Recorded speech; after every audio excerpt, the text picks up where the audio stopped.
Today, I want to share a story with you. It's a pretty simple, personal story, but it holds this really powerful lesson about the spaces that we all share. It's all about how one little moment of realization can spark a quiet but super meaningful change. You know that thought. It's the kind of thing that echoes, unspoken in our public spaces.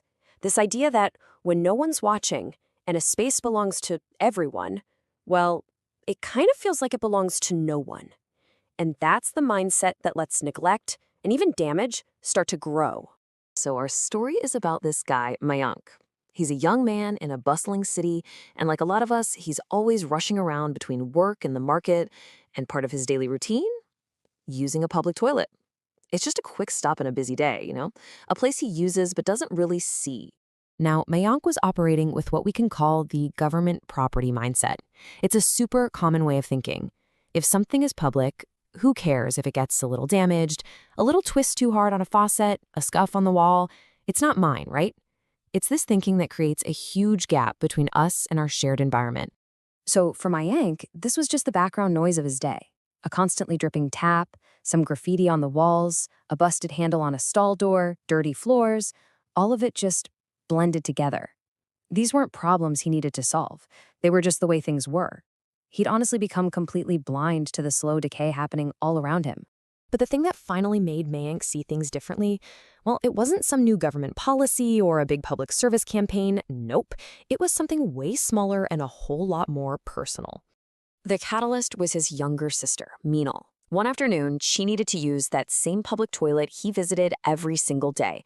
And all of a sudden, this simple act forced him to see this familiar, rundown space through a completely fresh pair of eyes. So when Meenal came out, she told him the tap just wasn't working. Mayank went in to check, and bam! It's like he saw it all for the first time. The broken handle she mentioned, a leak spreading on the floor, chipped tiles on the wall, and a toilet that wouldn't even flush. These weren't just background details anymore. They were failures, signs that this space was failing the very people it was supposed to serve. And then Meenal asked this question. It was so direct, so simple. Why do people do this here? It wasn't an accusation or anything. It was just genuine confusion. Like, why would people deliberately break the things that are here for everyone? And that question just hung in the air. And for the first time in his life, Mayank was just speechless. He had no answer for her. Why? Because he realized he was one of those people. Okay, maybe he hadn't smashed a tile himself, but his indifference, forcing a tap handle, just accepting the decay, it was all part of the exact same problem. He felt this deep, sinking sense of shame. In that moment, something just clicked inside him. A huge shift happened. He went from thinking government property is no one's property to finally understanding government property is everyone's responsibility. It wasn't somebody else's problem to fix. It was our collective space to take care of. It belongs to all of us. And this wasn't just some passing thought he'd forget about later. This realization actually sparked something in him. He felt like he had to do something, anything, to tackle this problem that he was so clearly a part of. His new perspective basically demanded a new plan of action. But he didn't try to fix everything at once. He started really small. First, he just went back to observe. He watched how people used the space, noticing that casual carelessness.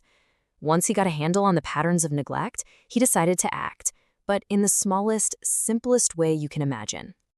This was his big plan. He took a small piece of paper, posted it near the entrance, and just wrote a simple message. Please use the toilet properly. This is your own space. See? It wasn't a threat. It wasn't a rule. It was just a gentle reminder that we all have a stake in this. And that is the absolute key here. There was no big, flashy campaign, no official permission, no funding. It was literally just one person and one handwritten note. It was an act of personal stewardship, just a quiet appeal to the community that uses that space every day.